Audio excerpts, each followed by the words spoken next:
বন্ধু-বান্ধৱীসকল, আজিৰ এই ভিডিঅ'টোৰ জৰিয়তে আমি আপোনালোকক এমপ্লয়মেণ্ট ৰেজিষ্ট্ৰেশ্যন কাৰ্ডখন কেনেদৰে বনাব পাৰি ঘৰতে বহি নিজৰ মোবাইল অথবা লেপটপৰ সহায়ত। তো বলক আমি আজি এই ভিডিঅ'টোৰ জৰিয়তে সকলো প্ৰক্ৰিয়া দেখুৱাই যাম। তো তাৰ কাৰণে আমি ফাৰ্ষ্টত গুগল ক্ৰম ব্ৰাউজাৰখন অ'পেন কৰিম। অ'পেন কৰাৰ পিছত চাৰ্চ বাৰত আমি টাইপ কৰিম সেৱাসেতু আছাম আৰু তাৰপিছত আমি চাৰ্চ কৰিম। চাৰ্চ কৰাৰ পিছত এনেকুৱা পেজ আমাৰ ওচৰত ওলাই আহিব। তাৰে যিটো ফাৰ্ষ্ট লিংক আছে সেৱাসেতু আছাম ষ্টেট পৰ্টেল, তাতে আমি ক্লিক কৰিম। ক্লিক কৰাৰ পিছত আকৌ এটা নতুন পেজ আমাৰ ওচৰত ওলাই আহিব। ইয়াতে এনেকুৱা নটিফিকেশ্যন আহিব, সেইটো ইয়াৰ পৰা ক্ল'জ কৰি দিব। তাৰপিছত এইটো চাইডে আপোনালোকে লগইন আৰু ৰেজিষ্টাৰ বোলা এটা বটন পাবে। তাতে চিটিজেন বোলা বটনটোত আমি ক্লিক কৰিম। ক্লিক কৰাৰ পিছত অলপ সময় ৱেইট কৰিম। ৱেইট কৰাৰ পিছত আকৌ এটা নতুন পেজ আমাৰ ওচৰত এনেকুৱাকৈ ওলাই আহিব। ইয়াতে যদি আপুনি পুৰণা আপোনাৰ একাউণ্ট আছে তেন্তে আপুনি একাউণ্টটো লগইন কৰি ল'ব পাৰিব। ইউজাৰ নেম আৰু পাছৱৰ্ডটো দি চাইন ইনত ক্লিক কৰিলে লগইন হৈ যাব। আৰু যদি আপুনি ইয়াতে নতুন আপোনাৰ একো একাউণ্ট নাই তেন্তে বনাবৰ কাৰণে নিউ ইউজাৰ বোলা অপশ্যনটোত আমি ক্লিক কৰিম। ক্লিক কৰাৰ পিছত এনেকুৱা ইয়াতে ৰেজিষ্টাৰ কৰিব লাগিব। যদি আপোনাৰ একাউণ্ট আছে তেন্তে ভিডিঅ'টো অলপ স্কিপ কৰি ল'ব। এতিয়া একাউণ্টটো ক্ৰিয়েট কৰিবৰ কাৰণে মোবাইল নম্বৰ দি জেনেৰেট অ'টিপিত আমি ক্লিক কৰিম। অ'টিপিটো আমাৰ মোবাইল নম্বৰত যাব। সেইটো ইয়াত ছাবমিট কৰাৰ পিছত ইয়াতে গিভেন নেমত নেম দিম। তাৰপিছত জেণ্ডাৰ এনেকৈ চিলেক্ট কৰিম। তাৰপিছত ডেট অফ বাৰ্থটো এনেকৈ আমি লিখিব লাগিব। লিখাৰ পিছত পাৰ্চনেল মেছেজ কিবা এটা দিব পাৰিব আপুনি। আপোনাৰ পচন্দ অনুসৰি ইয়াতে পাৰ্চনেল মেছেজ এটা দিব পাৰিব। তাৰপিছত ইয়াতে ইউজাৰ নেমত ক্লিক কৰিম। ইউজাৰ নেমত আপুনি এটা ইউজাৰ নেম দিব লাগিব। তাৰপিছত পাছৱৰ্ড এটা আপুনি ক্ৰিয়েট কৰিব লাগিব আৰু সেই পাছৱৰ্ডটো ইয়াতে কনফাৰ্ম পাছৱৰ্ডত আমি আকৌ টাইপ কৰিম। তাৰপিছত এইখিনি টিক কৰি চাইন আপত ক্লিক কৰিম। ক্লিক কৰিব লাগিব আৰু ক্লিক কৰাৰ লগে লগে আপোনাৰ এটা একাউণ্ট হৈ যাব, ক্ৰিয়েট হৈ যাব। তো সেই একাউণ্টটো ক্ৰিয়েট হোৱাৰ পিছত আপুনি আপোনাৰ ইউজাৰ নেম আৰু পাছৱৰ্ডটো মনত ৰাখিব। তাৰপিছত আমি যিটো ফাৰ্ষ্ট পেজ অ'পেন কৰিছিলোঁ যেনেকুৱা ধৰণৰ আমি চেম তেনেকৈ অ'পেন কৰিম আৰু ইয়াতে আমাৰ পাছৱৰ্ড আৰু ইউজাৰ নেমটো দি এইখিনি টিক কৰি চাইন ইনত ক্লিক কৰিম। ইয়াতে চাইন ইনত ক্লিক কৰাৰ পিছত আমাৰ ওচৰত আমাৰ একাউণ্টটো লগইন হৈ যাব।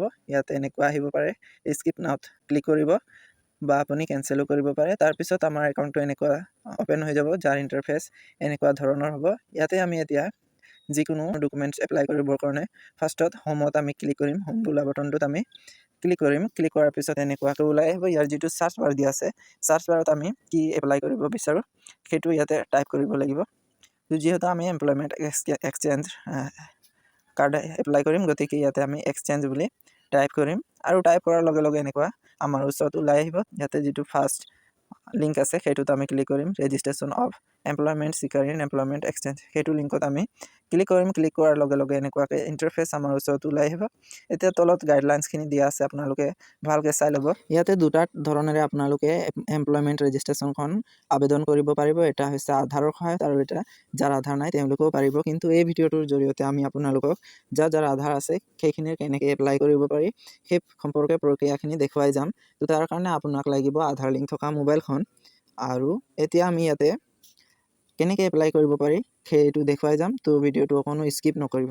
এতিয়া আধাৰৰ সহায়ত এপ্লাই কৰিবৰ কাৰণে আমি অলপ ওপৰলৈ আহিম আৰু ইয়াতে যিটো এপ্লাই উইথ আধাৰ ৰিকমেণ্ডেড বুলি যিটো বটন আছে সেই বটনটোত আমি ক্লিক কৰিম। ক্লিক কৰাৰ লগে লগে আমাৰ ওচৰত অন্য এটি পেজ ওলাই আহিব আৰু ইয়াতে কিছুমান ইম্পৰ্টেণ্ট টুকা দিয়া আছে, যিখিনি আপোনালোকে ভালদৰে ভিডিঅ'টো প'জ কৰি পঢ়ি ল'ব পাৰিব। এই গোটেইখিনি আমি এতিয়ালৈ পঢ়ি নাযাওঁ যিহেতু ভিডিঅ'টো বহুত লং হৈ যাব। তো এতিয়া আমি এপ্লাই কেনেকৈ কৰিব পাৰি সেই সম্পৰ্কে চাই লওঁ। তো তাৰ বাবে আমি অলপমান তলত আহিম আৰু এইটো বক্সটোত এইখিনিত আপোনালোকে দেখা পাব, তাত মাউচেৰে বা মোবাইলত চিম্পলি ক্লিক কৰিব, টিক কৰি দিব। টিক কৰাৰ পিছত এইখিনিত আধাৰ নাম্বাৰটো আপোনাৰ বা ভিৰ্চুৱেল আইডি যদি আছে আপোনালোকে ফিল কৰিব। তাৰপিছত ষ্টেটটো ইয়াত অট'মেটিক আহি যাব। এই বক্সটোত আধাৰ কাৰ্ডত থকা ফুল নামটো ফিল কৰিব। তাৰপিছত ভেৰিফাই আধাৰত ক্লিক কৰিব লাগিব। ভেৰিফাই আধাৰত ক্লিক কৰাৰ লগে লগে আমাৰ আধাৰ লিংক থকা মোবাইলটোত এটা OTP চেণ্ড হৈ যাব। সেই OTPটো এইখিনিত আপোনাক ফিল কৰিব লাগিব, সেই OTPটো। আৰু OTPটো ফিল কৰাৰ পিছত ইয়াৰ তলত যিটো গ্ৰীণকৈ ভেৰিফাই বটন আছে সেই বটনটোত আমাক ক্লিক কৰিব লাগিব। আৰু ভেৰিফাইত ক্লিক কৰাৰ লগে লগে আমাৰ OTPখন ভেৰিফাই হ'ব আৰু এনেকুৱা ওলাই আহিব আমাৰ ওচৰলৈ নতুনকৈ আৰু এটা পেজ। তো ইয়াতে আপোনাৰ নেম আৰু আধাৰ নম্বৰ মোবাইল নম্বৰখিনি শ্ব' হৈ থাকিব। এইখিনিত আমি জেণ্ডাৰটো চিলেক্ট কৰিম। ইয়াতে মেল নে ফিমেল সেইটো আপুনি চিলেক্ট কৰিব ভালকৈ। মোবাইল নম্বৰ অলৰেডি আহি যাব। তাৰপিছত ইয়াতে এটা আপোনাৰ ইমেইল আইডি ফিল কৰিব লাগিব, যিটো আপোনাৰ চলি আছে এক্টিভ ইমেইল আইডি ফিল কৰিব। ফিল কৰাৰ পিছত পাৰ্চনেল ইনফৰমেশ্যনখিনি এপ্লিকেণ্টৰ ইয়াতে আমি ফিল কৰিব লাগিব। তো ফাৰ্ষ্টত ইয়াতে ফাদাৰ নেমটো ভালদৰে টাইপ কৰিব। টাইপ কৰাৰ পিছত ইয়াত মাদাৰ নেমটো টাইপ কৰিব। তাৰপিছত আমি ডেট অফ বাৰ্থটোত ক্লিক কৰি ইয়াতে ডেট অফ বাৰ্থটো লিখিম। তাৰপিছত কাষ্টত ক্লিক কৰি ইয়াৰ পৰা কাষ্টটো চিলেক্ট কৰিব লাগিব, OBC ST SC যি হয়। তাৰপিছত গাৰ্জেন বা ছাপ'জ নেমটো ইয়াতে লিখিব, গাৰ্জেনজনৰ নামটো লিখিব। যদি এক্স ছাৰ্ভিচমেন হয় তেন্তে য়েছ নো ইয়াতে টিক কৰিব। টিক কৰাৰ পিছত ৰিলিজনত ক্লিক কৰি আপোনাৰ ইয়াৰ পৰা ধৰ্মটো চিলেক্ট কৰিব। চিলেক্ট কৰাৰ পিছত ইয়াতে মেৰিটেল ষ্টেটাছটো চিলেক্ট কৰিব। চিলেক্ট কৰাৰ পিছত কিবা আইডেণ্টিফিকেশ্যন মাৰ্ক আছে নেকি আপোনালোকৰ তাত, যদি আছে লিখিব, আৰু যদি নাই এনে বুলি টাইপ কৰি দিব। তাৰপিছত আমি অলপ তলত ইয়াতে কাৰেণ্ট এমপ্লয়মেণ্ট ডিটেইলখিনি আমি ফিল কৰিম। তো ইয়াতে আপুনি কোনটো কৰ্মৰ লগত জড়িত আছে সেইটোত ক্লিক কৰি ইয়াৰ পৰা লিষ্টৰ পৰা যিকোনো এটা চিলেক্ট কৰিব কোনটোৰ লগত আপুনি জড়িত হৈ আছে। তাৰপিছত টিক কৰাৰ পিছত ইয়াতে টাইপটো আপোনালোকে ক্লিক কৰিব কোনটো হয়। ইয়াৰ পৰা আপুনি ভালদৰে সেল্ফ এমপ্লয়মেণ্টৰ টাইপটো কেনেকুৱা, যদি কৃষি এগ্ৰিকালচাৰ বুলি চিলেক্ট কৰিব। তাৰপিছত কাৰেণ্ট ৱৰ্ক লোকেশ্যন, ক'ত কাম কৰি আছে, অসমত নে অসমৰ বাহিৰত, সেইটো ইয়াৰ লিষ্টৰ পৰা আপুনি টিক কৰিব লাগিব, চিলেক্ট কৰিব লাগিব। তাৰপিছত ডিষ্ট্ৰিক্টটো ইয়াৰ পৰা আপুনি চিলেক্ট কৰিব কোনটো ডিষ্ট্ৰিক্টত কাম কৰি আছে। তাৰপিছত আমি অলপ তলতে ইয়াতে ফিজিকেল এট্ৰিবিউটখিনি ফিল কৰিব লাগিব, হাইট কিমান, ৱেইট কিমান, আৰু ইয়াতে আই চাইট এইখিনি যিহেতু ষ্টাৰ মাৰ্ক নাই এনেকুৱা ধৰণৰ, গতিকে এইখিনি ফিল নকৰিলেও হ'ব। তাৰপিছত ইয়াতে আৰ ইউ ডিফাৰেণ্টলি এবল্ড, যদি শাৰীৰিকভাৱে অক্ষম তেন্তে ইয়াৰ পৰা য়েছ ন এইখিনি আপুনি চিলেক্ট কৰিব। তাৰপিছত ছেভ এণ্ড নেক্সট বোলা বটনটোত আপোনালোক ক্লিক কৰিব লাগিব। তাত ক্লিক কৰাৰ লগে লগে এনেকুৱাকৈ নতুন আকৌ এটা পেজ আমাৰ ওচৰত ওলাই আহিব। ইয়াতে আমি যিটো ইমেইল দিছিলোঁ ফাৰ্ষ্টত, সেই ইমেইলটোত এটা OTP চেণ্ড কৰা হৈছে, আৰু সেই OTPটো আমি ইয়াতে ক্লিক হেয়াৰ যিটো অপশ্যন আছে, এই ক্লিক হেয়াৰত ক্লিক কৰি আমি ইয়াত OTPটো এণ্টাৰ কৰিব লাগিব। ভালদৰে আমাৰ ইমেইলখনৰ OTPটো ইয়াত টাইপ কৰিম। টাইপ কৰাৰ পিছত ইয়াৰ যিটো তলত ভেৰিফাই OTP বুলি এটা বটন আছে, সেই বটনটোত আমি ক্লিক কৰিব লাগিব, আৰু ক্লিক কৰাৰ পিছত এনেকুৱাকৈ আমাৰ OTPটো ভেৰিফাই হৈ যাব। এতিয়া আমাক এড্ৰেছখিনি আমাৰ ফিল কৰিব লাগিব। তো ফাৰ্ষ্টত আছে পাৰ্মানেণ্ট এড্ৰেছ। তো ইয়াতে যিহেতু ষ্টাৰ মাৰ্কৰ চাইম্বল নাই, গতিকে এইটো ফিল নকৰিলেও হ'ব। নেক্সট আহিল এইফালে হাউচ নাম্বাৰ, এইখিনিও যিহেতু মেণ্ডেটৰী নহয়, গতিকে এইটো ফিল নকৰিলেও হ'ব। নেক্সট ইয়াতো বিল্ডিং নম্বৰ, এইখিনিও আপুনি ফিল নকৰিলেও হ'ব। তাৰপিছত ইয়াতে যিহেতু ষ্টাৰ মাৰ্কৰ চাইম্বল আছে, গতিকে এইটো আমি ফিল কৰিব লাগিব। তো ফাৰ্ষ্টত ইয়াতে এড্ৰেছ, লোকেলিটি বা ষ্ট্ৰীটখিনি দিব লাগিব। তাৰপিছত ভিলেজ, টাউন, ৱাৰ্ড বা চিটিটো ইয়াতে আমি ফিল কৰিব লাগিব। তাৰপিছত পোষ্ট অফিচটো ফিল কৰিম। তাৰপিছত পুলিচ ষ্টেচনৰ নামটো ইয়াতে টাইপ কৰিম। তাৰপিছত পিন ক'ডটো ইয়াত আমি টাইপ কৰিব লাগিব। নেক্সট ইয়াতে ডিষ্ট্ৰিক্টটো চিলেক্ট কৰিব লাগিব। এইখিনি লিষ্টৰ পৰা আপোনাৰ ডিষ্ট্ৰিক্টটো চিলেক্ট কৰিব। চিলেক্ট কৰি চাব ডিভিজনটো ইয়াত ওলাই আহিব লিষ্টত, এই চাব ডিভিজন চিলেক্ট কৰিব। তাৰপিছত ৰেভিনিউ চাৰ্কেলটো ইয়াতে ওলাই আহিব, তাৰ পৰা আপোনাক চিলেক্ট কৰিব লাগিব। নেক্সট আহিল ৰেচিডেঞ্চ, এতিয়া গাঁৱত থাকে নে চহৰত সেইটো ইয়াৰ পৰা চিলেক্ট কৰিব। যদি গাঁৱত থাকে ৰুৰেল বুলি চিলেক্ট কৰিব লাগিব। তাৰপিছত আহিল কমিউনিকেশ্যন এড্ৰেছ, যদি আপোনাৰ পাৰ্মানেণ্ট এড্ৰেছ আৰু কমিউনিকেশ্যন এড্ৰেছ একেই তেন্তে ইয়াতে য়েছ বুলি টিক কৰি দিব। য়েছ কৰাৰ লগে লগে গোটেইখিনি ডিটেইলছ ফিল হৈ যাব, আৰু যদি বেলেগকৈ কমিউনিকেশ্যন এড্ৰেছ তেন্তে ইয়াত আকৌ আপুনি ভালদৰে ফিল কৰি ল'ব। প্ৰত্যেকটো বক্সত আপুনি ভালদৰে ফিল কৰিব লাগিব। তাৰপিছত আমি ইয়াতে ছেভ এণ্ড নেক্সট বাটনটোত ক্লিক কৰিম। ক্লিক কৰাৰ লগে লগে আমাৰ ওচৰত অন্য এটি নতুন পেজ ওলাই আহিব। ইয়াত আমাক এডুকেশ্যন আৰু স্কিল ডিটেইলছখিনি ফিল কৰিব লাগিব। তাৰ আগতে ইয়াত দুটা নোট দিয়া আছে, সেইটো চাই লওঁ। তো ইয়াতে ফাৰ্ষ্টটো হৈছে পাছ চাৰ্টিফিকেট আৰু মাৰ্কশ্বিটটো PDF ফৰ্মেটত হ'ব লাগিব, আৰু মেক্সিমাম চাইজ হ'ব লাগিব 1 MBৰ ভিতৰত। তো এইটো কথা মনত ৰাখিব। নেক্সট আমি 2 নম্বৰ নোটটোলৈ যাওঁ। তো যদি আপুনি গ্ৰেজুৱেশ্যন কৰা হয় আৰু আপোনাৰ যদি মেজৰ নাথাকে তেন্তে আপোনালোকে নট এপ্লিকেবল বুলি থকা অপশ্যনটোত চিলেক্ট কৰিব লাগিব। সেয়া লাগিলে ষ্ট্ৰীম যিহেৰে নহওক, আৰ্টছ, ছায়েন্স বা কমাৰ্চৰ। এতিয়া আহোঁ আমি এডুকেশ্যন আৰু ট্ৰেইনিং ডিটেইলছখিনি কেনেকৈ ফিল কৰে সেইটোলৈ। তো ইয়াতে আমি ফাৰ্ষ্ট হায়েষ্ট এডুকেশ্যন লেভেলটো লিষ্টৰ পৰা চিলেক্ট কৰিব লাগিব। তাৰ কাৰণে আমি এইখিনিত ক্লিক কৰিম। ক্লিক কৰাৰ পিছত ইয়াত তেনেকৈ ওলাই আহিব, আপুনি হায়েষ্ট কিমানলৈকে পঢ়িছে সেইটো টিক কৰিব। টিক কৰাৰ পিছত তলত তেনেকুৱাকৈ ওলাই আহিব। ইয়াতে ক্লাছ 10ৰ আহিলে ফাৰ্ষ্ট আমি ক্লাছ 10ৰ ডিটেইলছখিনি ফিল কৰিম। বৰ্ড কি আছিলে সেইটো আপোনালোকে ইয়াৰ লিষ্টৰ পৰা চিলেক্ট কৰিব ভালদৰে। বৰ্ডটো ইয়াতে চিলেক্ট হোৱাৰ পিছত আমি ছাবজেক্টখিনি ইয়াত টাইপ কৰিব লাগিব। আপোনাৰ মেট্ৰিকত কি কি ছাবজেক্ট আছিলে সেই গোটেইখিনি আপোনালোকক ইয়াত ভৰাব লাগিব। ফাৰ্ষ্টত আমি যিহেতু আছামিজ আছিলে, গতিকে আছামিজ টাইপ কৰিলোঁ, নাম এনেকৈ ওলাই আহিব, তাত ক্লিক কৰি দিম। তাৰপিছত এনেকুৱাকৈ আপোনালোকে আপোনাৰ গোটেই ছাবজেক্টৰ নামটো এনেকৈ টাইপ কৰিব আৰু চিলেক্ট কৰিব। ছাবজেক্টখিনি এণ্টাৰ কৰাৰ পিছতে আমি এতিয়া ইয়াতে স্কুল নামটো টাইপ কৰিব লাগিব। তো ইনষ্টিটিউশ্যন নেমটো ভালদৰে টাইপ কৰিব। নেক্সট আহিল ইয়াতে কোনটো মিডিয়াম আছিলে, আছামিজ, ইংলিছ, নেপালীজ। তো ইয়াতে মিডিয়ামটো টাইপ চিলেক্ট কৰি তাৰপিছত কোৰ্চ টাইপটো ইয়াতে আমি চিলেক্ট কৰিব লাগিব।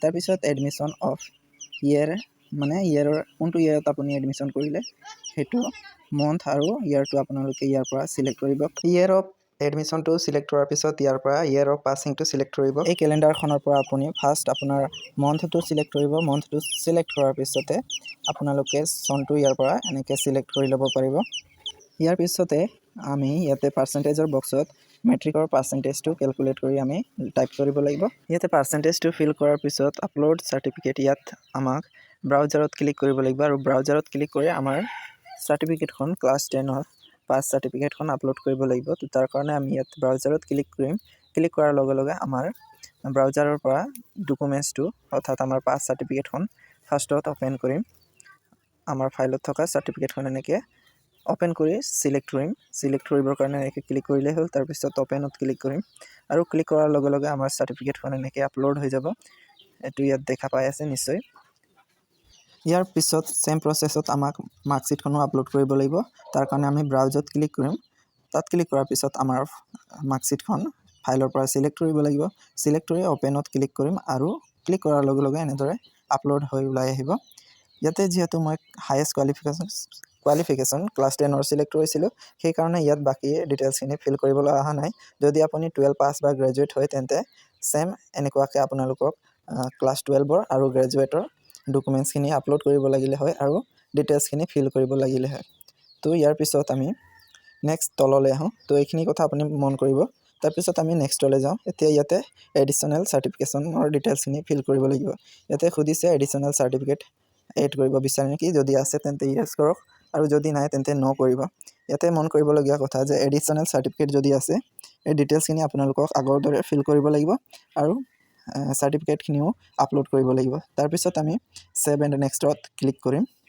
ক্লিক কৰাৰ পিছত এনেকুৱাকৈ আকৌ এটা নতুন পেজ আমাৰ ওচৰত ওলাই আহিব য'ত আমাক এমপ্লয়মেণ্ট আৰু কেৰিয়াৰ ডিটেইলছখিনি ফিল কৰিব লাগিব ইয়াতে খুদিছে ফাৰ্ষ্টত যে আপুনি ফ্ৰেছাৰ্ছ নে আপোনাৰ কিবা এক্সপিৰিয়েঞ্চ আছে যদি ফ্ৰেছাৰ্ছ তেন্তে ফ্ৰেছাৰ্ছত ক্লিক কৰিব আৰু যদি কিবা এক্সপিৰিয়েঞ্চ আছে ইয়াত টিক কৰাৰ লগে লগে ইয়াতে ডিটেইলছখিনি আপোনালোকক ভৰাবলৈ আহিব অৰ্গেনাইজেশ্যনৰ নাম দিব লাগিব এমপ্লয়মেণ্ট টাইপ কেনেকুৱা আছিলে ফুল টাইম নে পাৰ্ট টাইম তাৰপিছত কোনটো পদত আছে তাৰপিছত জব প্ৰফাইলটো ইয়াত লিখিব জইনিং ডেট আৰু কেতিয়া শেষ হৈছিলে এইটো আপোনালোকক ফিল কৰিব লাগিব তাৰপিছত ইয়াত কিমান বছৰৰ এক্সপিৰিয়েঞ্চ আৰু ইয়াত কিমান মাহ সেইটো আপোনাক টাইপ কৰিব লাগিব ভালকৈ তো ইয়াত আমি ফ্ৰেছাৰ্ছৰ বাবে এপ্লাই কৰি দেখুৱাম তো তাৰ কাৰণে আমি ফ্ৰেছাৰ্ছত ক্লিক কৰিলোঁ তাৰপিছত ইয়াতে কেণ্ডিডেটজন কি লেংগুৱেজ জানে সেইখিনি কেনেদৰে পাৰে বা নোৱাৰে সেইখিনি ইয়াৰ পৰা সিলেক্ট কৰিব লাগিব তো ফাৰ্ষ্টত আপুনি লেংগুৱেজটো ইয়াৰ পৰা সিলেক্ট কৰিব ইয়াতে অপশ্যনখিনিত টিক কৰিব লাগিব যদি ৰিড কৰিব জানে তেন্তে টিক কৰিব লিখিব জানে যদিও টিক কৰিব আৰু যদি ক'বও জানে তেন্তে টিক কৰি দিব ইয়াতে বক্সটোত আপোনালোকে তাৰপিছত ইয়াৰ পৰা আপোনালোকে সিলেক্ট কৰিব পাৰিব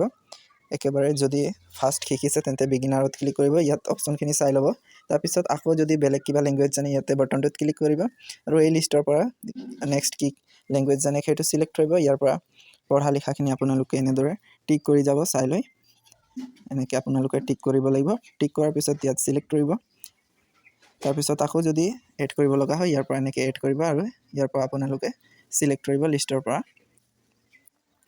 এইখিনি ধুনীয়াকৈ আপোনালোকে টিক কৰিব লাগিব টিক কৰাৰ পিছত ইয়াৰ পৰা আপোনালোকে সিলেক্ট কৰিব আৰু সিলেক্ট কৰাৰ পিছত যদি আৰু কিবা লেংগুৱেজ জানে তেন্তে সেই প্লাছ বটনটোত আপোনালোকে ক্লিক কৰি এড কৰি ল'ব ইয়াৰ পৰা লিষ্টৰ পৰা নামটো সিলেক্ট কৰিব যদি নালাগে তেন্তে ইয়াৰ কাষতে থকা এই ডিলিট বটনটোত আপোনালোকে ক্লিক কৰি ল'ব তাৰপিছত নেক্সট আহিল কে স্কিল ইয়াতে স্কিল আছেনে স্কিল নাই সেইটো আপোনালোকে সিলেক্ট কৰিব তাৰপিছত কাৰেণ্ট স্কিলটো ইয়াতে আপুনি লিখিব কোনটো স্কিল আপোনাৰ আছে যেনিবা ITI আপোনাৰ আছে এনেকৈ ITI বুলি লিখাৰ লগে লগে নামটো ওলাই আহিব তাত সিলেক্ট কৰি ল'ব যেহেতু ইয়াত আনস্কিল আমাৰ কেণ্ডিডেটজন গতিকে ইয়াত ক্লিক কৰি আমি সেভ এণ্ড নেক্সটত ক্লিক কৰিলোঁ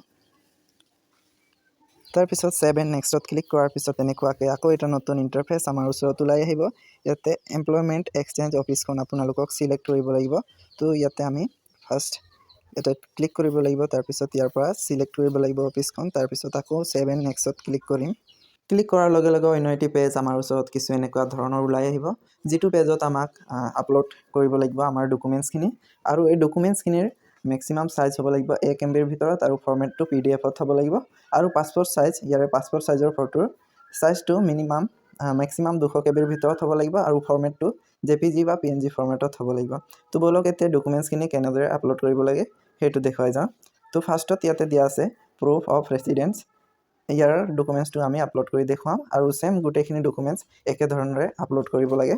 তো ফাৰ্ষ্ট আমি আপোনালোকক প্ৰুফ অফ ৰেচিডেণ্টটো আপলোড কৰি দেখুৱাওঁ। এইখিনিত প্লিজ চিলেক্ট যিটো অপশ্যন আছে তাত আমি ক্লিক কৰিম আৰু কোনটো ডকুমেণ্টছ আপুনি আপলোড কৰিব সেই নামটোত ক্লিক কৰি দিব। তাৰপিছত ব্ৰাউজত ক্লিক কৰি আমি আমাৰ ডকুমেণ্টছটো চিলেক্ট কৰিব লাগিব, যিটো ডকুমেণ্টছ আপলোড কৰিব। তাৰপিছত অপেনত আমি ক্লিক কৰিম আৰু ক্লিক কৰাৰ লগে লগে আমাৰ ডকুমেণ্টছখন এনেদৰে আপলোড হৈ যাব। তো এনেকৈ আপোনালোকে দেখা পাই আছে, এনেদৰে আপলোড কৰিব লাগিব। নেক্সট এতিয়া এজ প্ৰুফ কি ল'ব, ইয়াতে সেইটো চিলেক্ট কৰিব আৰু ব্ৰাউজত ক্লিক কৰি আপুনি ডকুমেণ্টছটো চিলেক্ট কৰি অপেনত ক্লিক কৰিলে আপলোড হৈ যাব। তো এনেকুৱাকৈ আপোনালোকে গোটেইখিনি ডকুমেণ্টছ এটা এটাকৈ ভালদৰে আপলোড কৰিব আৰু আপলোড কৰাৰ পিছত ইয়াতে আমি টিক কৰিব লাগিব আৰু ইয়াত থকা ছেভ এণ্ড নেক্সট বাটনটোত ক্লিক কৰিম। ক্লিক কৰাৰ লগে লগে এপ্লিকেশ্যনখনৰ প্ৰিভিউ ওলাই আহিব। আপোনালোকে ভালদৰে চাব, কিবা ভুল থাকিলে এডিট অপশ্যনটোত ক্লিক কৰি শুধৰাই ল'ব আৰু পেজটোৰ একেবাৰে তলত আহিব লাগিব। তলতে মেক এণ্ড পে'মেণ্টত ক্লিক কৰিম। তাৰপিছত ইয়াতে 10 টকা চাৰ্জ লাগিব, যিটো পে' কৰিবৰ কাৰণে আমি পে' নাও বাটনটোত ক্লিক কৰিম। ক্লিক কৰাৰ লগে লগে এনেকুৱা পেজ আহিব। ইয়াতে আমি অলপমান তলত আহিম আৰু ইয়াতে থকা পে'মেণ্ট গেটৱেত আমি টিক কৰিব লাগিব। এইখিনিত টিক কৰাৰ পিছত ইয়াৰ পৰা যিকোনো এটা বেংকৰ নাম চিলেক্ট কৰিম আমি। চিলেক্ট কৰাৰ পিছত ইয়াতে অলপমান তলত এগ্ৰিত আমি টিক কৰিব লাগিব। তাৰপিছত প্ৰচিড ফৰ পে'মেণ্টত আমি ক্লিক কৰিম। ক্লিক কৰাৰ পিছত তেনেকুৱা নম্বৰ ওলাই আহিব, আপুনি ভালদৰে লিখি থ'ব। তাৰপিছত পেজটোক আপুনি কোনো ধৰণৰ ৰিফ্ৰেছ নকৰিব। তাৰপিছত এনেকুৱা ইণ্টাৰফেচ আমাৰ ওচৰত ওলাই আহিব। অলপমান তলত আহি এইখিনিত টিক কৰিব লাগিব। তাৰপিছত এগ্ৰি বাটনটোত ক্লিক কৰিম আৰু এইখিনিতে আমাক এবাৰ ক্লিক কৰিব লাগিব। তাৰপিছত এনেকুৱা ইণ্টাৰফেচ আহিব। ইয়াতে আপুনি UPI বা ATMৰ যোগেদি চাৰ্জটো কটাব পাৰিব। তো ইয়াতে আমি UPIত ক্লিক কৰিম। তাৰপিছত ইয়াতে শ্ব' QR-ত আমি ক্লিক কৰিম। ইয়াত ক্লিক কৰাৰ লগে লগে QR-খন ওলাই আহিব আপোনাৰ ওচৰলৈ, স্ক্ৰীণত দেখা পাই আছে নিশ্চয়। তো ইয়াতে আপুনি স্কেন কৰি 10 টকা চাৰ্জ দিব লাগিব। দিয়াৰ পিছত এনেকুৱাকৈ আহিব। তাৰপিছত ইয়াতে আমাক আকৌ লগইন কৰিব লাগিব। তাৰপিছত লগইনত ক্লিক কৰি ইয়াতে পাছৱৰ্ডখিনি দি আমি চাইন ইনত ক্লিক কৰিম আৰু এনেকুৱাকৈ আমাৰ একাউণ্টটো অ'পেন হৈ যাব। এতিয়া আমাৰ ওচৰত এনেকুৱাকৈ ওলাই আহিব পাৰে। এতিয়া আমি ইয়াতে গ' টু মাই এপ্লিকেশ্যন বুলি যিটো বটন আছে সেই বটনটোত আমাক ক্লিক কৰিব লাগিব আৰু তাত ক্লিক কৰাৰ লগে লগে এনেকুৱাকৈ আমাৰ একাউণ্টটো অ'পেন হৈ যাব। ইয়াতে আমি অলপমান স্ক্ৰলটো ডাউন কৰিব লাগিব আৰু ইয়াতে আমি যিখিনি ডকুমেণ্টছ এপ্লাই কৰিছোঁ সেই গোটেইখিনিৰ লিষ্ট থাকিব। ইয়াতে আজিৰ যিখিনি আপুনি এপ্লাই কৰিছে এনেকুৱা আহিব। এতিয়া ইয়াতে আমাক গেট একনলেজমেণ্টখনত ক্লিক কৰিব লাগিব। তাৰপিছত এনেকুৱাকৈ আমাৰ ওচৰত আমাৰ এমপ্লয়মেণ্ট ৰেজিষ্ট্ৰেশ্যন কাৰ্ডখন ওলাই আহিব। এতিয়া ইয়াতে আমি পেজটোৰ একেবাৰে যদি তললৈ আহোঁ, একনলেজমেণ্ট কপিখিনি আৰু ডাউনলোড কৰাৰ অপশ্যন আমি ইয়াতে পাম।